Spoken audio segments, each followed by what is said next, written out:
Good morning, everybody. Welcome to today's Reading in the Red. And guess what? It's not raining and the sun is shining and it's freezing. Wonderful day before us. Mark chapter 8 and verse 12.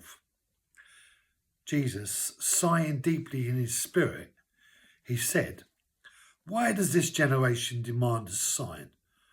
Truly I say to you, that no sign will be given to this generation." And he'd just been working a miracle. He'd worked in a miracle where 4,000 people plus were fed.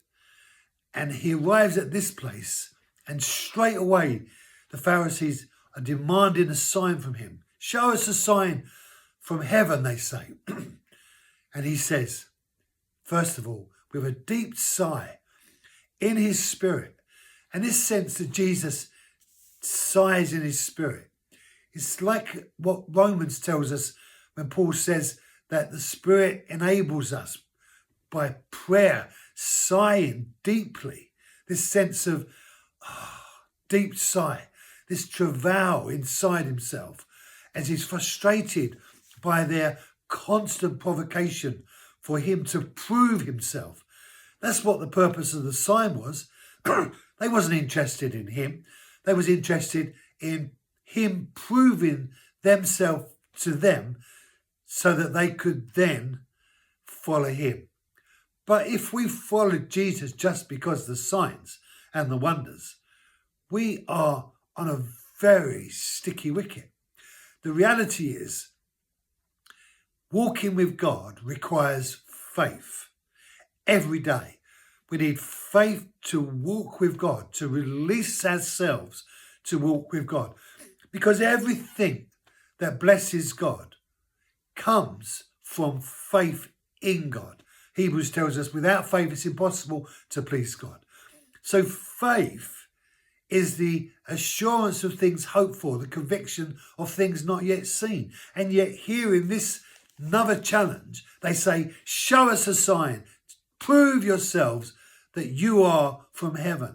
And Jesus says to them, no sign will be given to this generation. And in another place, he says, no sign will be given except the sign of Jonah. And if you know the story of Jonah, you know what that sign is. So this sense of no sign will be given, because Jesus doesn't go around proving himself to them, and Jesus will not go around proving himself to us.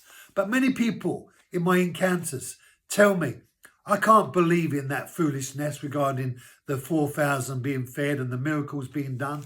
And I can't believe in this and I can't believe in that. And the reason why they can't believe in it is because they will not release their faith off to work in the things that God says. And the reality is Christianity is the great faith adventure. We have to believe to receive. And if we don't believe, we can't receive. And if we don't enterprise in faith with God, then we will always walk around on the same spot. We will always walk around in circles. No, the Christian message is this: put your trust in Jesus and he will save you. Now that's an act of faith. Know that God at the judgment will forgive you. That's an act of faith. Walk with me and trust me and lean not on your own understanding. That's an act of faith. If we don't put our faith active in Jesus, then we walk around in circles. Brothers and sisters, God will not prove himself to you, and neither does he have to either.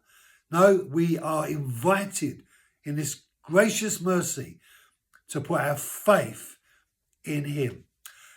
Thank you for joining me. Be blessed. Have a great weekend, and I'll see you on Monday.